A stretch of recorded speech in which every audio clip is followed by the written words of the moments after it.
আমরা সবাই তো চাই আমাদের সোনামণিরা যেন স্মার্ট আর ব্রিলিয়ান্ট হয়, তাই না?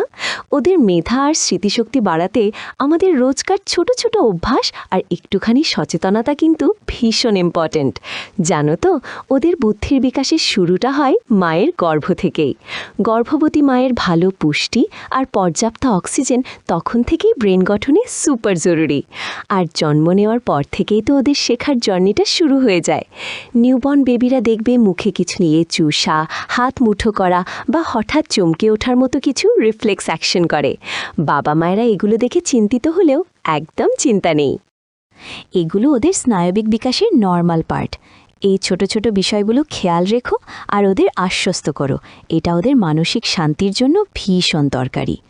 বাচ্চারা কিন্তু 5টা ইন্দ্রিয়ের মাধ্যমেই চারপাশ থেকে শিখে, তাই ওদের সাথে কথা বলো, রঙিন জিনিস দেখাও, নানা রকম সাউন্ডের সাথে পরিচয় করাও। এতে বুদ্ধির বিকাশটা ফাস্ট হয়। আর হ্যাঁ, ব্রেন ডেভেলপমেন্টে মায়ের বুকের দুধের কোনো কম্পিটিশন নেই। এটা ওদের মস্তিষ্কের কোষগুলোকে ঠিকঠাক গড়ে তোলে, রোগ প্রতিরোধ ক্ষমতা বাড়ায় আর স্মৃতিশক্তি ও বুদ্ধি দুটোই একদম শানিত করে তোলে। আমাদের রোজকার জীবনযাপনেই কিন্তু বাচ্চাদের বুদ্ধির বিকাশে অনেক বাধা আসতে পারে।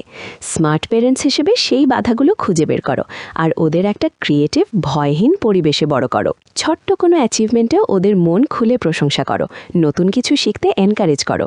দেখবে ওদের আত্মবিশ্বাসটা কতটা বেড়ে যায়। কঠিন বিষয়গুলো গল্পচ্ছলে শেখাও, সায়েন্টিফিক জিনিসগুলো যদি গল্পের মতো করে বলো, দেখবে ওরা কত সহজে মনে রাখছে আর ওদের ইমাজিনেশন পাওয়ারও কত বেড়ে যাচ্ছে। তাহলে বুঝতেই পারছো, তোমার সোনামণির মেধা, স্মৃতিশক্তি কিন্তু শুধু জন্মগত নয়। তোমার সঠিক গাইডেন্স আর নিয়মিত যত্ন দিয়ে এটাকে আরও শানিত করা পসিবল। প্রতিটি বাচ্চার ভেতরেই থাকে অগাধ সম্ভাবনা, শুধু দরকার একটা উপযুক্ত পরিবেশ আর রাইট কেয়ার। তো আর দেরি কেন, লেগে পড়ো।